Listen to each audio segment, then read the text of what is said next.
जैसे अंजना मैंने कहा लिव इन रिलेशन, हाँ, शादी से पहले ही लड़का और लड़की एक घर लेकर रहते हैं और चेक करते हैं कि उनकी कंपैटिबिलिटी, हाँ, वो एक दूसरे के साथ में जीवन बिता सकते हैं या नहीं, तो ही आगे डिसीजन लेंगे शादी का, नहीं तो फिर अलग हो जाएंगे। मतलब शादी के बंधन में बंधना ही नहीं है, उसके पहले ही वो जीकर देखना चाहते हैं, वो टेस्टिंग बोलते हैं। उसको कहते हैं लिव इन रिलेशन। दूसरा है कॉन्ट्रैक्ट मैरिजेस। कॉन्ट्रैक्ट पर मैरिज होता है कि हम 3 महीने का कॉन्ट्रैक्ट करते हैं, अगर शादी में हमें नहीं जमा तो वो कॉन्ट्रैक्ट हम खत्म कर देंगे, कॉन्ट्रैक्ट मैरिजेस है। अब ये सारी जो चीजें आई है, क्यों आई है? कहीं ना कहीं समाज ने ऐसी जगह पे सप्रेस करने लगाया है लोगों को, जिस वजह से आज वो वॉल्केनो की तरफ पट पड़ा है। एंड ये अलग अलग तरीके निकल के आए हैं। बोलते हैं ना, वॉल्केनो जब फटते तो अलग अलग टाइप के गैसेस निकलते हैं, जो पॉइजनस होते हैं। तो आज ये वही गैसेस है पॉइजनस, जहाँ पर जो समाज के डर की वजह से जो लोगों ने जिया है और वो जीना नहीं चाहते हैं।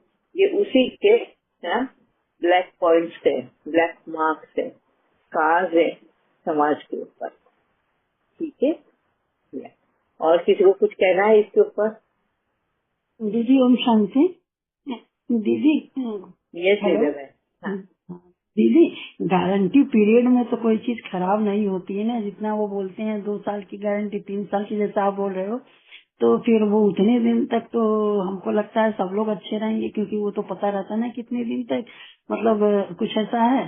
तो जैसे सामान की बात कर रहे हैं, वैसे ह्यूमन नेचर भी तो होगा कि भाई इतने दिन में क्या पता चलेगा दीदी। मतलब लाइफ जब पूरी परिस्थितियां आती हैं या कुछ सर्कमस्टांसेस आते हैं, उसमें तो समझ में ज्यादा आता है ना। तो ऐसे तो नॉर्मल वे में तो सब ठीक रहता, 2-3 महीना तक तो जैसे मतलब सभी ठीक रहेंगे। वो बाद में फिर अपना रुख दिखाते हैं ना।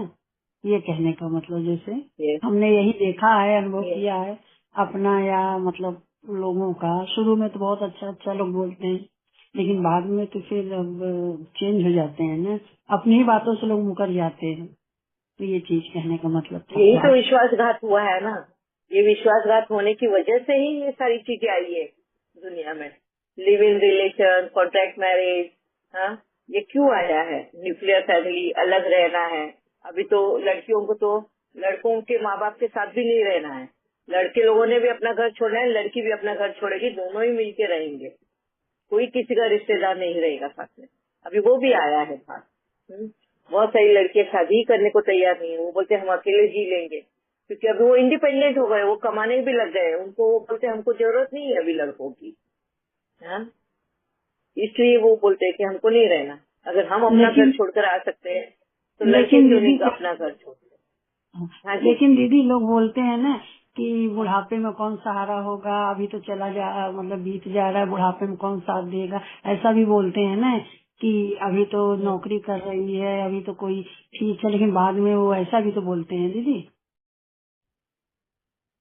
है ना, वो भी है। और वो बुढ़ापे का तो बोलते अपने देखेंगे। अभी की तो लाइफ पूरी ये बन रही है ना, जानू बन रही है ना।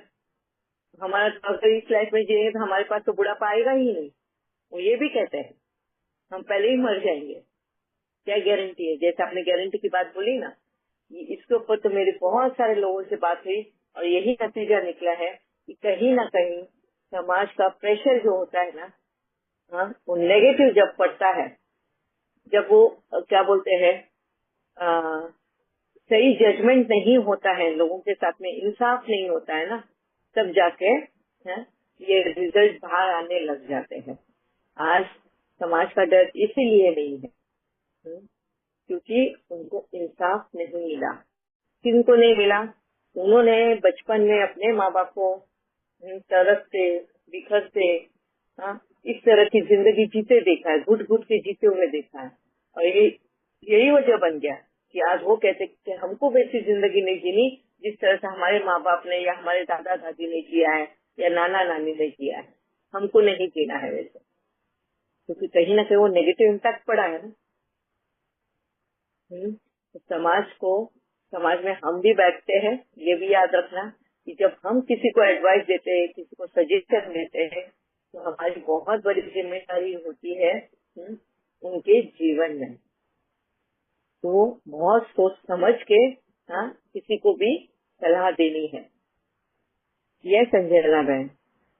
हाँ दीदी, ऐसे ही लगता है हम लोग उनको वो लिव इन रिलेशनशिप और समथिंग वो लव इसमें पढ़ते हैं ना, वो लोग ज्यादा, हाँ वो लोग ज्यादा माँ बाप को प्यार नहीं मिल रहा होगा उसको। मेरे समझ में ऐसा आता है, वो प्यार ढूंढ के जाता है, बट टीनेज में वो इस एज में वो प्यार नहीं होता, वो मोह होता है, वो और भी रिलेशनशिप ज्यादा होता है। वो समझते हैं प्यार समझ के वो डूबते हैं, उससे निकलना ही मुश्किल हो जाता है। तो इसलिए इसको भी रिस्पॉन्सिबिलिटी पेरेंट्स ही होता है। पेरेंट्स सभी वो समझौता करके, उनको बड़ों से समझौता करके और रिस्पेक्ट देके और प्यार भी हम रिस्पॉन्सिबिलिटी निभाते हुए प्यार हम कैसे दे बच्चों को।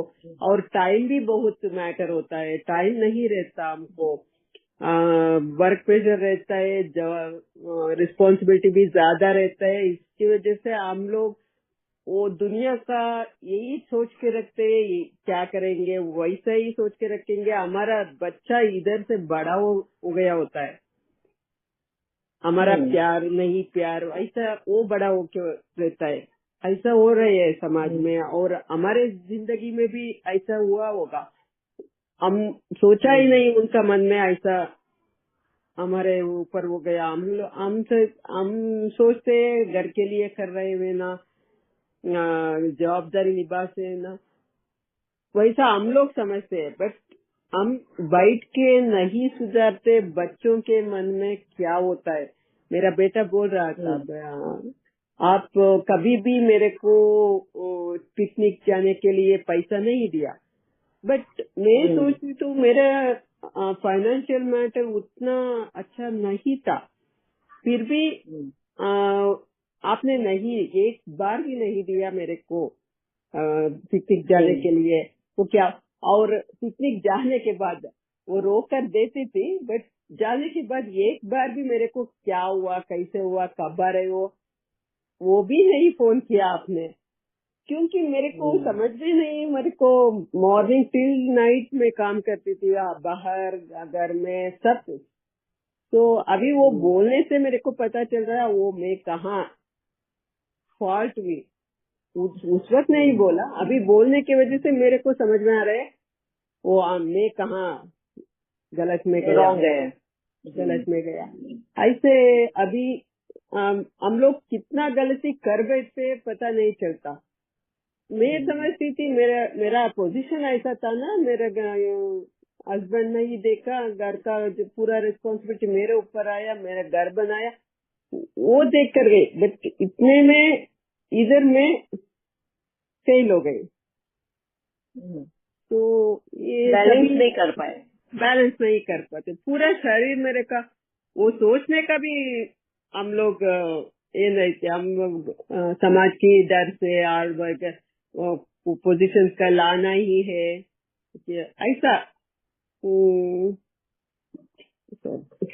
ऐसा एक्सप्लेन मेरे को समझ में आया कैसा कैसा हम लोग गलती कर बैठ। आप नहीं बोला ना अभी वो लव के इसमें जाता है, क्यों जाता है ऐसा मनन करने से, प्यार पाने के लिए हम लोग वही नहीं दिखाया।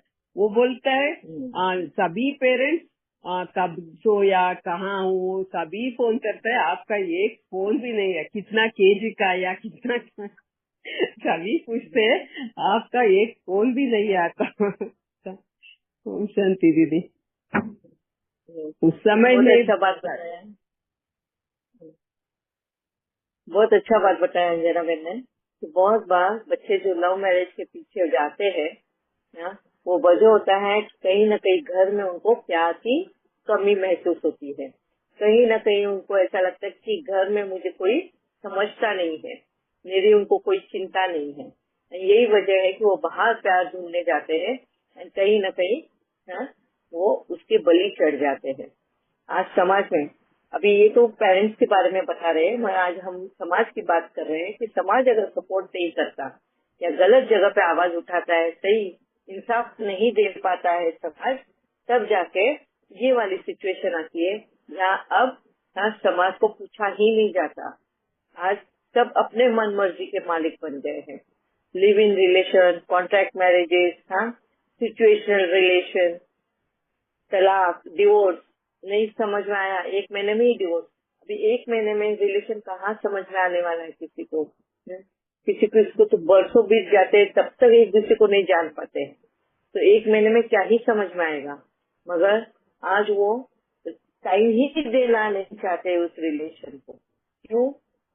वजह यही है कि उन्होंने बचपन से अपने फैमिली को इस तरह जीते हुए देखा है, अपने माँ बाप को, खुद के माँ बाप को इस तरह जीते हुए देखा है, घुट घुट के जीना, दोनों एक दूसरे की रिस्पेक्ट नहीं करना, घर में 24 घंटे झगड़े रहना, कोई न कोई वजह से मन मुटाव, रिश्तों को लेकर घर में झगड़े होना, ये सारी चीजें जब वो घर में देखते हैं तो वो कहते हैं कि मुझे, हम लोगों को ऐसी लाइफ नहीं चाहिए, बल्कि लाइफ शॉर्ट हो मगर हम अपने मर्जी से जीना चाहते हैं। यही वजह हो गया कि जहाँ पर ये सारी टाइप की रिलेशन बाहर आई है। शादी के पहले के रिलेशन, शादी अभी दूर हो गई है। पहले तो क्या था, पहले शादी करो और बाद में ये सारे रिलेशन निभाओ। अब पहले ये सारे रिलेशन, पहले सब एक दूसरे को समझो, समझता है तो वहीं पे उसको खत्म करो, शादी तक तो पहुंचो ही नहीं। कहीं न कहीं ये समाज फेल हुआ है जस्टिस दिलाने में, एडवाइस सही टाइम पे एडवाइस करने में, सही राह दिखाने में समाज फेल हो गया है। और इस वजह से आज लोगों की ये सोच बन गई है। ठीक है भैया, और किसी को बोलना है इसके ऊपर, बताना है, बात करना है, शेयरिंग? ठीक है, अभी इसी को लेकर समाज का डर जो है, हम जो टॉपिक चल रहे थे समाज का डर का, वो आज खत्म करते हैं। ये 3 ही है, एक रिलेशन का था, एक फाइनेंशियल क्राइसिस था, और एक गैदरिंग्स में जब समाज में हम जाते हैं तो हमको किस तरह से अपने बच्चों को या माँ बाप को संभालना है। अभी सबको सोल्यूशन भी मालूम है कि क्या करना है, किस तरह जस्टिस देना है, किस तरह हम भी एक समाज का पार्ट है, तो हमारी कितनी बड़ी जिम्मेवारी है समाज में रहकर समाज में जस्टिस दिलाने के लिए, सही मार्गदर्शन देने के लिए, सही राह दिखाने के लिए हम बहुत बड़े रोल प्ले कर रहे हैं। उसको फॉर ग्रांटेड लेकर किसी को भी कुछ भी सलाह मत दो, तो समझ के जस्टिस करो। ठीक है, अभी नेक्स्ट डर, कौन सा डर है दीदी? ये फाइनेंशियल डर जो है ना दीदी, अभी हम लोगों को पता नहीं रहता है कि हम लोगों का जीवन कितना लंबा होने वाला है। तो क्या करते हैं हम लोग अभी, मीन्स व्हेनेवर जब हमको स्पेंड करना होता है, मनी स्पेंड करने के लिए बहुत डर लगता है, क्योंकि हमको लगता है अभी आगे के लिए रखें, आगे के लिए रखें, तो इतना हो जाता है कि कंजूसी हो जाते हैं हम लोग। मीन्स हम लोग स्पेंड करने के लिए बहुत बहुत देखते हैं, तो ये एक डर रहता है। मगर अगर वो डर के बजाय अगर समझदारी बोलो उसको, तो कैसा रहेगा? बाबा ने इकोनॉमी और इकोनॉमी क्यों कहा? इकोनॉमी से चलना। आज की समाज बोलते हैं तो खत्म करो, पैसा है तो जमा करके मत रखो, उसको यूज कर लो। मैं बाबा बोलता है इकोनॉमी से चलो। बाबा इकोनॉमी से चलना मतलब कंजूसी करना, जिसके लिए आपने कमाया है उसको भी, उससे भी डिप्राइव्ड होना और जमा करके रखना, बैंक में बैलेंस बढ़ाते रहना, वो नहीं कहता है बाबा, उसको नहीं कहता है इकोनॉमी से चलना। अभी जैसे शशिकला बहन ने कहा कि फ्यूचर अनसर्टेन है, कब क्या होगा, जैसे वॉर का सिचुएशन आया है या कोई भी क्राइसिस आ सकता है, इस वजह से फाइनेंशियल क्राइसिस का असर घर पर भी दिखाई देता है। एग्जाम्पल ले लो कोरोना का वक्त। कोरोना के वक्त में जिस तरह से लोगों का हालात हुआ है, तो फाइनेंशियल क्राइसिस आ गया। अगर उनकी पहले की सेविंग्स नहीं होती तो आज उनकी हालत और भी बिगड़े हुए होते हैं। बहुत लोगों की पहले की सेविंग्स होने की वजह से वो कोरोना का समय संभाल पाए। इकोनॉमी से ही क्यों ना हो मगर संभाल पाए। ये शशिकला बहन का कहना था कि हम डर डर के खर्चा क्यों करते हैं, क्योंकि कोरोना के वक्त एक सबक मिल गया सबको। जिनकी सेविंग्स थी वो अच्छे से जी पाए, जिनकी सेविंग्स नहीं थी उनको बहुत तड़पना पड़ा। खाने पीने के भी वांदे हो गए, प्रॉब्लम आ गई। हेल्थ ट्रीटमेंट के लिए भी प्रॉब्लम आ गए। लाशों के ढेर पड़े थे। जलाने के लिए भी लकड़ी नहीं मिल रही थी पैसों के अभाव के कारण। इकट्ठे मास में अर्चियां जलाई जा रही थी। तो ये होता है वो अनसर्टन डर। और उसका मतलब ये नहीं है कि तुम कंजूस के साथ जियो। हर एक को अपनी मेहनत का फल मिलता ही है।